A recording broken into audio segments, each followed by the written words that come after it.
Tataw ni Congressman Duque Frasco, mga kabombo, nga nipirma siya sa impeachment batok ni Vice President Sara Duterte tungod sa mga tao sa 5th District aron dili marisgo ang iyang programa o proyekto mga soking tigaminaw. Matod pa ni Frasco nga dili siya gusto gabahonong ang iyang mga nasugdan nga mga programa o proyekto, hinungdan nga nikuyog siya sa panon sa mga kongresista nga nipirma aron ma-impeach siya si Sara Duterte sa Kongreso mga soking tigaminaw. Matod pa ni Frasco nga dili siya gusto nga masiruhan sa budget ang iyang distrito aron dili maputol ang iyang mga programa o proyekto sama sa scholarship program, financial assistance sa mga senior citizens, PWD ug uban pa. Matod niya nga tungod kay nagpakabana siya sa katawhan sa iyang distrito, iyang gilantaw ang kaayuhan sa katawhan sa 5th District, hinungdan nga nipirma na lang siya o bahala na ang Senado nga mo decide sa impeachment batok ni Vice President Sara Duterte. Biatok ko na paminawon si Congressman Duque Frasco, mga soking nga tigaminaw. Naasang ko din rin para sa pag-abot ninyo sa ako ang rason. Siguro nakadungog na mo aning issue karon sa impeachment, no? Kinsa may nakadungog na, pataasin yung kamot. Kinsa may nakabasa na sa Facebook. Grabe naman tayo basket sa ito. Well, ako lang ipabot ka ninyo. No? Ang ako ang rason. Kaya siguro na nang pangutan na sa mo, kung unsa sa lang ako ang rason, nganong nipirma ko sa pagpadala sa impeachment complaint sa ato ang VP Sara adto sa Senado. No? Nikuyog ko sa sobra sa 240 kabuok na congressman. Sa tibuok House of Representatives, 306 may kabuok. 240 or almost 80% ni pirma sa pagpadala sa impeachment complaint ngadto sa Senado. Kaya Senado man ang muhubog.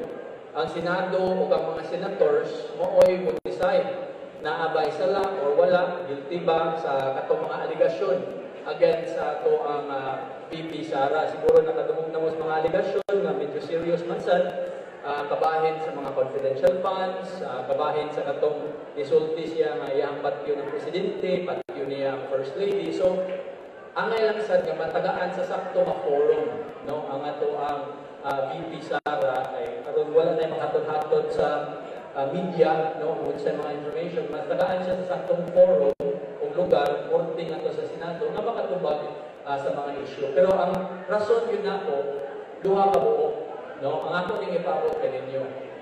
Ang number one reason yun ako, mga gini siya yung pinaka-importante sa ako ang tanaw, number one reason yun ako, nga nipuyong ko sa majority ngadto sa House of Representatives. Number one reason yun, tungod ninyo. Tungod ninyo, muna nga ipuyong ko sa majority. Dili ko gusto nga ang ato ang mga programa, ang ato ang mga proyekto, diri sa ato ang distrito marisgo. No? Sama sa ato ang scholarship. Ang ato ang scholarship program, diri sa ato ang distrito, sobra na sa 16,000 kabuok karon lang tuiga. Sa ato ang assistance para sa ato ang mga PWDs, nanghatag ta og PWDs karon, assistance sa atong PWDs karon adlaw ato nang semana sa liluan. Assistance sa ato ang mga mananagat, assistance sa ato ang mga solo parent, assistance sa inyuha, sa ato ang mga drivers, no? Assistance sa mga vendors, sa ato ang mga programa dinhi sa ato ang Quinto Distrito, plus sa ato ang mga proyekto na ako ipatukod nga duha ka buok nga universities dinhi sa ato ang Quinto Distrito. Usa ka university dito sa Liloan, usa ka university dito sa Bourbon, na ako ipatukod nga airport ngadto sa Camotes, na ako ipatukod nga hospital ngadto sa Liloan, government center, kaning ato ang mga covered courts, mga kadalanan nga ato ipasiminto, kaning mga classrooms nga ato ang ipatukod, no? Sulod ni sa tanan nato mga programa o sa ato mga proyekto o mao na ang rason nganong nipirma ko, nga di ko gusto nga marisko ng ato ang mga programa. Kaya kung mahitabo pagod nga dili ta mukuyog sa majority, dili ko mukuyog sa kadaghanan dito, mauwahin ang ato ang mga hangyo, mauwahin ang ato ang mga programa o mga proyekto. Unya, delikado kayo, masiruhan ko sa ako ang budget. Masiruhan ta sa ato ang mga kayuhan, mga programa, sa ato mga proyekto din sa ato ang Ginto Distrito. Hinumdumi ninyo, mga kaigsuunan ko, karong Mayo 12, dili ni siya eleksyon sa presidente. Dili ni siya eleksyon sa vice-presidente. No? Ang presidente o ang vice-presidente nato karon maura gyapon ang presidente o ang vice-presidente nato inigkahuman sa Mayo 12. Ang eleksyon para sa presidente karon pang 2028. Kung simba ko, masinuhan ko sa akong budget, ipaawahin mo kita sa 240 ka buong tibutan, di man gyud ka makuna kung dili ka mubuyo sa kadaghanan. Kung pananglitan, masiro itong budget, dili tatagaan ang pondo para sa tuwa mga programa, mga proyekto, asa man ko padulo. No? Magunsa man yung ato ang mga scholars na 16,000 kabuok nga nang yawan sila, no? Nag-expect sila na matagaan ang tabang ikan sa gobyerno aron nga makapadalin sila sa eskwela. Kani ato ang mga kaigsuonan nga na hospital, sa mga pribado ng mga hospital, dili na sila kaduon ni nato, kaya wala na tayo budget sa mga hospital. Kani ato ang ayuda para sa ato ang mga drivers ninyo, mga solo parents, mga PWDs, mga vendors, no? Kani mga projects natong ipatukod nga mga pagpasimento sa kagalanan, bridge nga rin sa Katmon, sa mga classrooms, mga covered courts, asa mo ko pa doon? No? Di mo ko kaadto sa kanang nang bash na ko karon sa social media, di mo ko kaadto sa walang suporta na ko. Di mo gani ko kaadto sa pagkatinuod lang sa Vice Presidente. Kay iduol ko niya atong 2023 na ngayon ko ang classroom, Deputy Secretary na siya, wala mo ganito siya kata. No? Aron nga dili ni marisko ang tanan. Ako yung ihuna-huna pero klaro. Muna ni kuyo ko sa majority. Kung pangutanon ko ninyo, no? Asa man ko mupili? Kinsa man akong pilion? Kamo, ang ato ang distrito, ang ato ang mga programa o mga proyekto, or ato ko sa national nga mga politiko. Asa man, kinsa man akong pilion? Ang pilion yun ako, kamo. Ang ako ang distrito. Ang kayuhan sa ato ang distrito.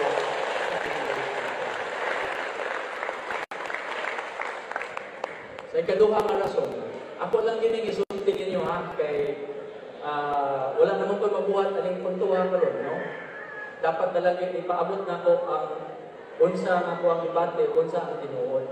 Ang ikaduha nga rason, nga nung ipirma ko, which is ako ang tanaw, dili kay ni siya importante sa kumparar sa primero nga rason. Ikaduha nga rason, kay mahog man ni personal din ako nga reason, no?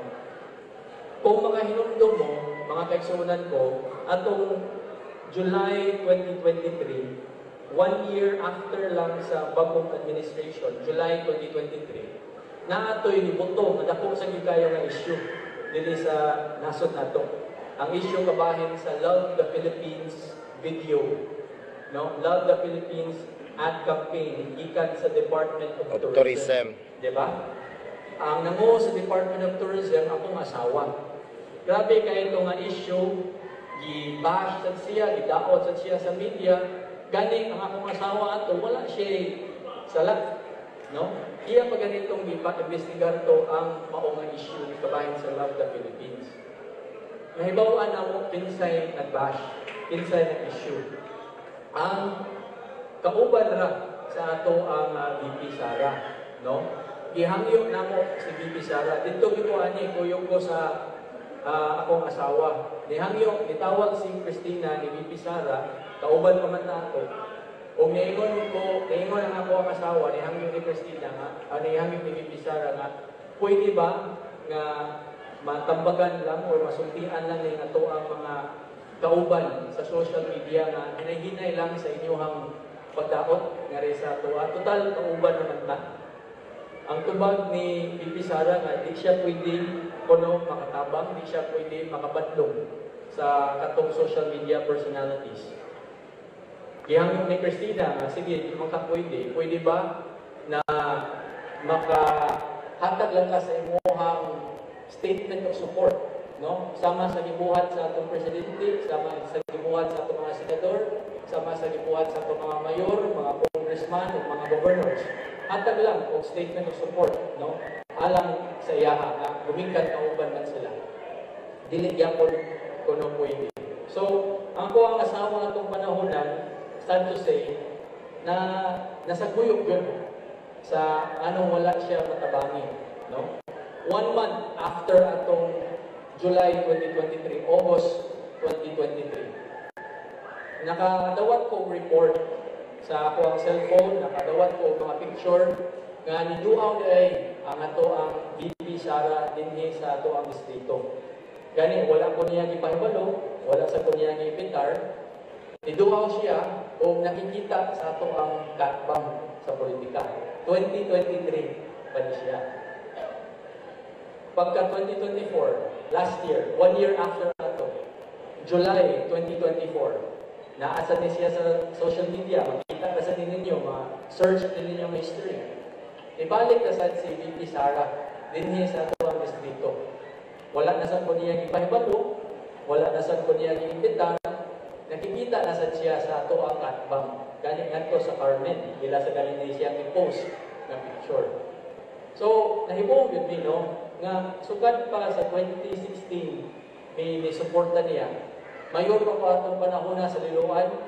Ako ra usa ka mayor sa tibuok Quinto Distrito ang nidawat niya diri sa ato ang district, no. Pag 2022 nilansar na siya pagka vice presidente. Iyang ihangyo nga ako ang asawa, babdos pa ganyan akong asawa ng panahon na. Iyang ihangyo nga pwede ba nga si Cristina ang mudipinsa niya sa media. Isip iyang spokesperson. Nisugod si Cristina, bisan pag babdos siya. No? Kaya gusto si Cristina nga makatabang ni VP Sara. Pero, karon mo na niya nahitabo. Naibong lang yun bisan. Nganong sa naagihan na nato, Kaya ba tiyosab no, si Congressman Duca Frasco sa 5th District, mga suking tigaminaw sa moto yang duha ka mga rason sa yaga pagpirma sa impeachment batok ni Sara Duterte. Sa siyam ka mga Sugbuanon nga kongresista nga nipirma sa impeachment, si Congressman Duc Frasco pa ang mitingog kung ano nipirma siya sa impeachment ni Sara Duterte. Unta mo tingog po ning uban nga mga kongresista aron makaibaw usab ang ilang mga konstituente kung unsay ilang bugat nga mga rason sa ilang pagpirma tungod kay daghan kayo mga tao ang wala makauyon sa mga kongresista nga gipa-impeach ni pagpa-impeach ni Sara Duterte. Mga netizens gibash ang mga kongresista nga gipa-impeach si Sara. Sa tubag ni Congressman Duc Frasco, matod pa niya nga tungod rapod sa mga tao nga iyang gilantaw ang kaayuhan hinungdan nga dibutar siya pagpa-impeach ni Sara Duterte aron dili siya masiruhan sa budget, aron dili magpuasa ang iyang distrito sa mga serbisyo gikan sa national government. Ang uban kongresista kay murag naamang hangtod karon dili man maningog. Murag nabungog pa sa mga pagsaway sa mga netizens. Gibash og maayo kay namirma sa impeachment ni Sara Duterte nga wala gikonsulta ang ilang mga konstituente. Ikaduhang rason ni Congressman Duc Frasco, gawas sa kahadlok nga masiruhan og budget ang iyang distrito. Aduna sab kini laing rason nga alang kaniya personal na mga suking tigaminaw. Kung kahinumduman niya itong July 2023, nibuto ang issue sa iyang asawa nga si Department of Tourism Secretary Cristina Garcia Frasco, may labot na sa Love the Philippines. Katong video ba? Diin napuno kini sa pagsaway kay dako kuno kayo o gagasto mga suking tigaminaw. Gibutyag ni Frasco nga atol sa ilang investigasyon, ilang nailhan ang nipakatap sa issue batok sa iyang asawa. Tungod niini, giingong niduol si Congressman Frasco ngadto kang Vice President Sara Duterte aron magpatabang, aron mapanalipdan ang iyang asawa apan na nagdumili kini ang Vice Presidente sa pagtabang sanglit alang sa Vice Presidente nga freedom of speech kini ang gihimo kuno sa nipakatap sa maoga isyu mga kabombo. Mao kini ang ikaduhang rason ni Congressman Frasco nga nipirma siya sa impeachment complaint batok kag Sara Duterte mga sukin di gaminaw.